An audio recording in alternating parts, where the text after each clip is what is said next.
How you doing today, folks? So today we have here the Boker Knives Lancer and Copper. This is a very small kind of EDC friendly knife. As you guys know, I have 2XL hands. This thing is it's fucking tiny. Let's throw up the Mannix 2 for size comparison. So this is standard Mannix, considerably smaller than the Mannix 2. Very small knife, very EDC friendly knife. You can front flip it if you want to. You can use the opening hole if you want to. You can middle finger flick it if you want to. I'm not too good at that. There's barely anything there, but I got a buddy of mine with really tiny hands that can fit a nail just in there and whip it out. I can't, but if you do have smaller hands, you can definitely go ahead and do that. And this is a S35 VN blade. So definitely very good to go steel. This is actually a pretty impressive heat treat on this. I kind of beat this knife up a little bit. And because of this stone wash and this kind of scratched pattern stone wash copper, you really can't tell. This thing looks pretty much brand new. Now, I'm not a huge fan of this whole thing where you want new knives to look old. I definitely like a little bit of age to some things. I tend to, my higher end knives even, I tend to beat them up a little bit. So for me personally, I like to have this weird mixture of like a new / old looking knife. But this right here is just, this is pretty much how it came. It looks almost no different. But again, for a work knife, that's not really a bad thing at all. The edge geometry is not the greatest. I'm going to be very clear on that right now. It's not bad by any means, but this is almost a $100 knife, so it fits in that little category to where things are supposed to start to dramatically improve, and it's just kind of not there. So there's also a couple different things with this knife, right? One, the lock is really, really not secure. I've almost treated this knife kind of like a slip joint.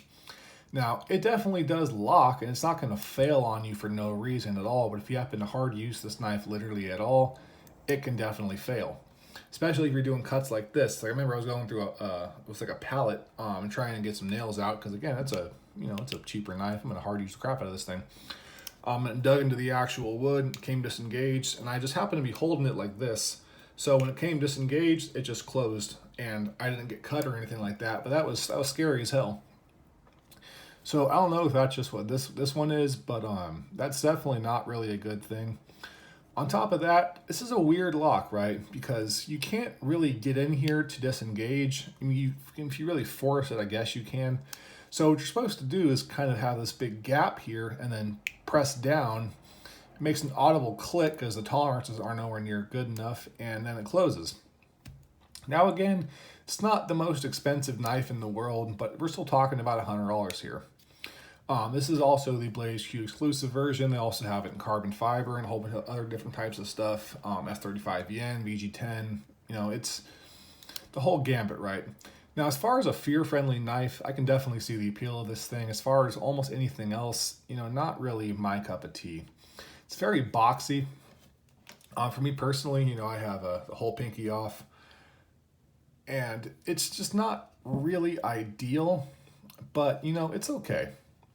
It's not bad. It's not good. It's just kind of okay.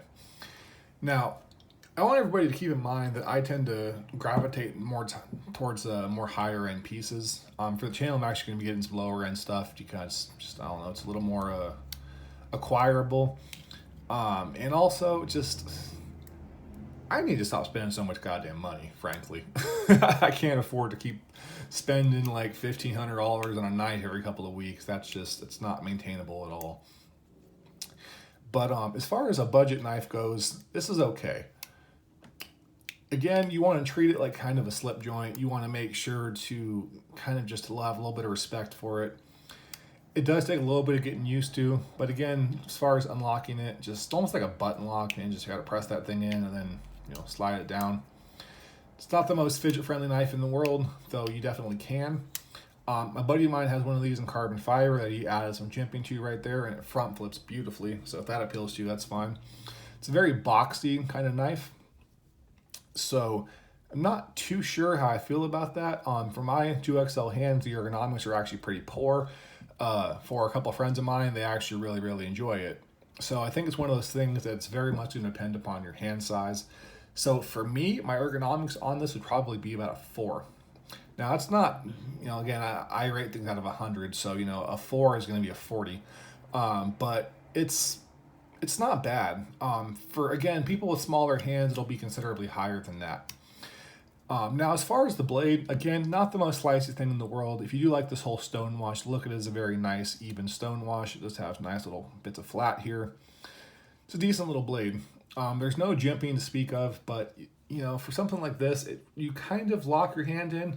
But again, if you're wanting to really hard use it, I would add a little bit of jimping to it.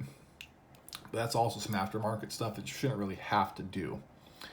So as far as the blade, man, it's probably going to be maybe a 5. So that's going to be 50 out of 100.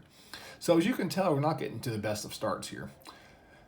Now, my main problem with this blade is, again, the lack of jimping is a very strange choice, right? Because you have a knife which is kind of a perfect little work knife. It's fear friendly. If you're looking for a box cutter or whatever the case may be, if you haven't processed a lot of cardboard at work, this would theoretically work out very, very nicely.